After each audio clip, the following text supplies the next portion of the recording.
Good evening, SM viewers. This is Satellite Media. If you are new to this channel, kindly like, share, subscribe, and please do not forget to hit the notification bell. Looking at 2027 presidential election, looking at the dynamics that is shaping the election, looking at the political alignment, realignment, alliance that we are currently seeing. The last one that just happened where the former governor of Kaduna State, talking about El-Rufai, have already left APC for SDP, and currently he's already win all the major political party leaders, talking about P2B, talking about Atiku, talking about Kwankwanso and others.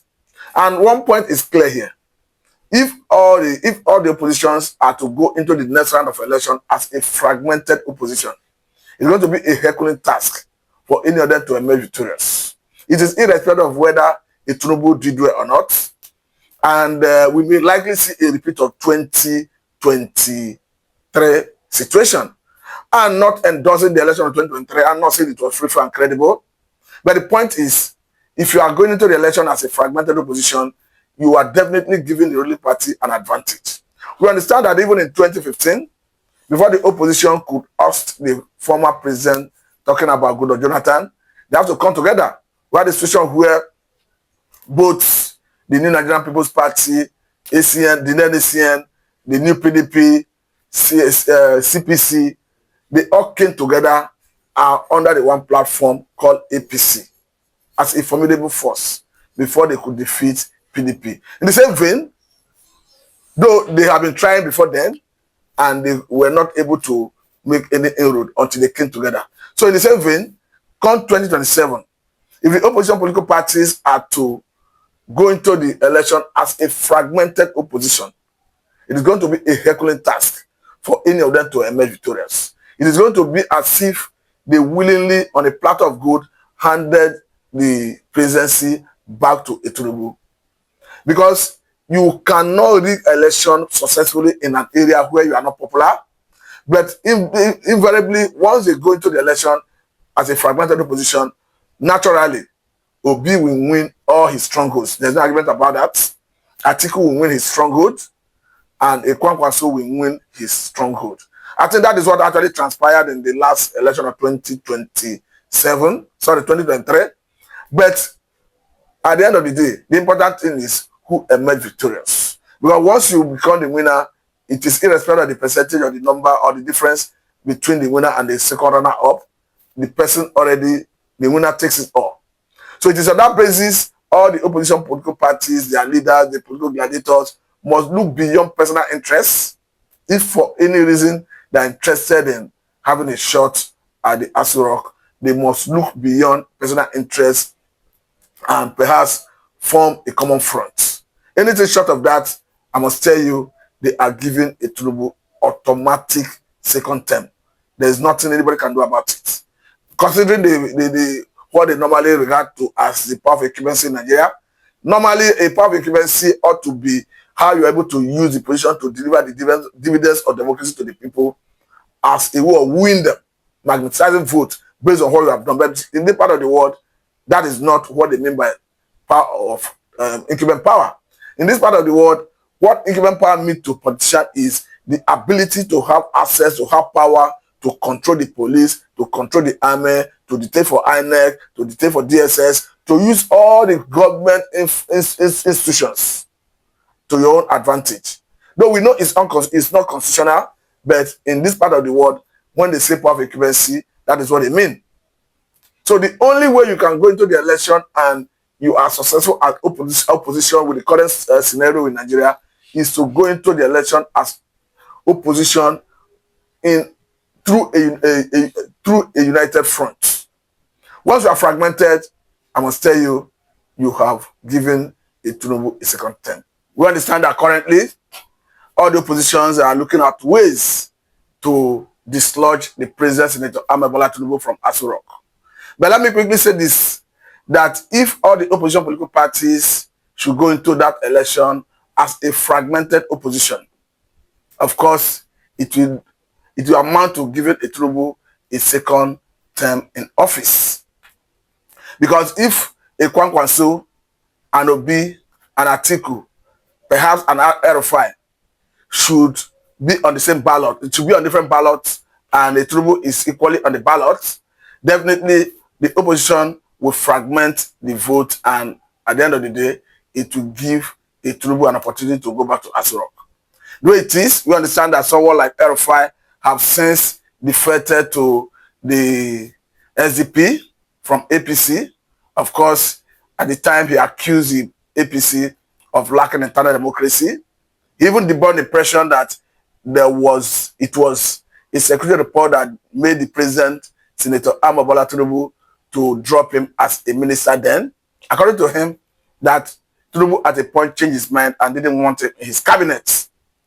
But looking at 2027, looking at the dynamics, looking at the maneuvering, looking at the alliance that we are seeing, El-Rufai is already inviting the likes of Atiku, the likes of P2B, the likes of Kwankwanso to come and join him in SDP.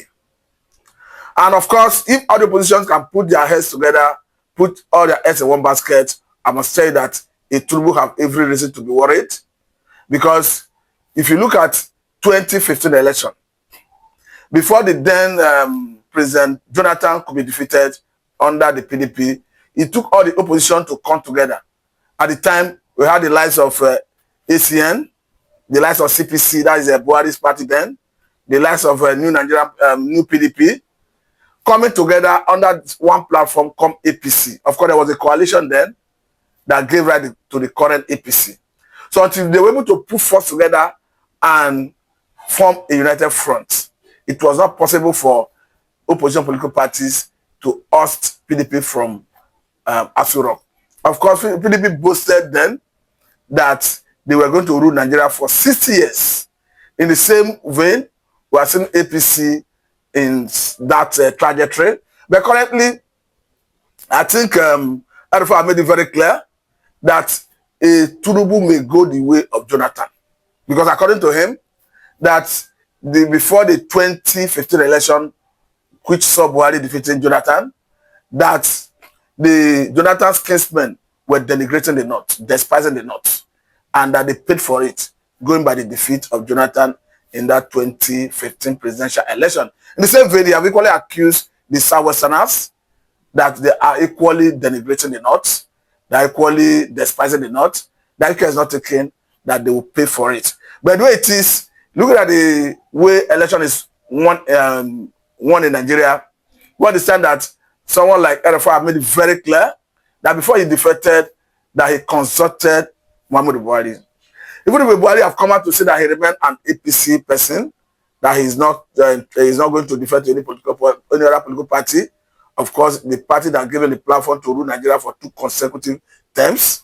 But let me quickly say this, that someone like El-Rufai, the former governor of Kaduna State, is the closest to a Buhari when it comes to political relationship. And if you look at if you look at Buhari's political journey, you understand that a Buhari is seen as Megaskia, meaning an honest person in the North. The average Northerner see Buhari as an honest person. Even if Buhari was not able to live up to that expectation while he held sway as a president for 8 years, but that perception is still there in the North, that Buhari is an honest person. So to that extent, Buhari have not lost his electoral value in the North.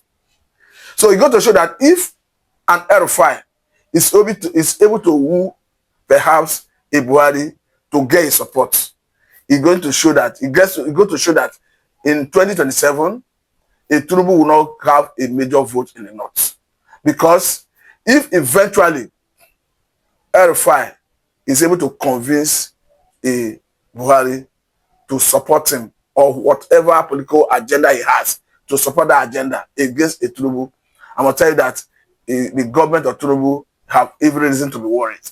Though currently the government is saying that they're not perturbed, that they are facing the governance. But the way it is, I think everybody, all eye is on SDP currently. And if you are looking at other political parties like Labour Party, they are having their own internal crisis. We understand that the committee set up by Obi and the current governor of Abia State, talking about Alex Oti, is a log ahead with the current national chairman of Labour Party, talking about Julius Abure. If you look at PDP, PDP is equally having their own fair share of internal crisis. And it is believed in some quarters that the president is the one using a wiki to destabilize the party. We understand that all efforts to have a successful, substantive national chairman of PDP have been proven abortive. Because the current national chairman, talking about Damagu, who is loyal to Wike, have been frustrating every effort for PDP to have a substantive national chairman. And if PDP is to go into that election as in this crisis, I must say that it will be a Herculean task, a difficult one for PDP to have a presidential candidate. And if that is the situation, you're going to show that Atiku may be looking beyond PDP. So invariably, Atiku may be jumping from PDP to SDP to be sure that he's going to have his assurance that he will be on the ballot come 2027. So if all things being equal, a P2B is equally dumping Labour Party for SDP, perhaps let's say a Kwankwanso is dumping New Nigerian People's Party, where is the leader, to SDP. You're going to show that they are all going to struggle who will become the candidates. We understand that someone like Atiku has political clout, has a deep pocket when it comes to winning primary election. I think he's a master in that game. Because we also saw how he defeated the likes of Wike during that primary of PDP. And if that is the case, and perhaps Obi is in SDP, Atiku is in SDP, Kwankwanso is in SDP, El-Rufai is in SDP, and they are not able to unanimously adopt a candidate, and it leads into crisis where some of them defect again and perhaps go to other political platform to plead their ticket to run for the election. That invariably will fragment the opposition and is going to give a Tinubu a direct ticket to Aso Rock. Because the way it is, I don't think Atiku will want to settle for any other thing other than being on the ballot. So even if you have all the political gladiators, all the major political leaders of opposition coming together, Atiku will always want to be on the ballot. He will always want to be the candidate. And looking at the relationship of, not just relationship, looking at Fulani alliance, I think an El-Rufai will always want an Atiku to run ahead of Epitobi. And I think it is even a smart game, seeing that an El-Rufai quickly defected to SDP. I say we're going to prepare the ground for maybe whoever will come and meet in there for the purpose of running for 2027 presidential election. I understand that the frosty relationship, political frosty relationship between El-Rufai family and perhaps Epitobi have been settled. Not actually that they were fighting anyway, but we saw some words used by the son of El-Rufai prior to that presidential election against Epitobi. But currently, I think he has seen Obi, that Obi has that political clout. I think the reason is not far-fetched. Because if you look at that last election of 2023, even though Obi was underrated, at the end of the day, he was able to come out victorious with about 6.something million votes, to the surprise of many Nigerians.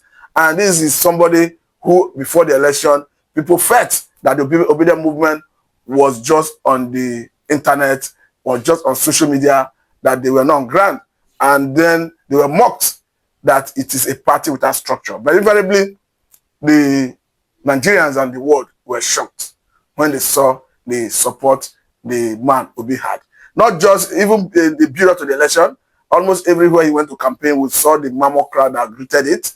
And if you look at even the result that was declared, even if the INEC have declared a Tinubu winner, the case went to Supreme Court, and Supreme Court validated its victory. But if you look at some of the states, perhaps Rivers State and some other places, you agree with me that nobody up to now agree that Tinubu won in Rivers State.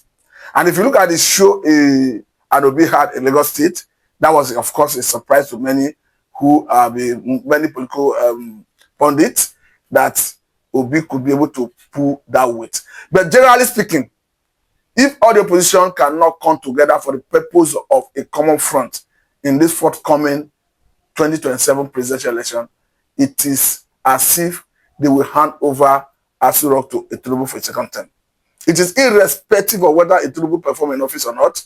It is irrespective of whether he's able to deliver on the economy, on the security sector of the country.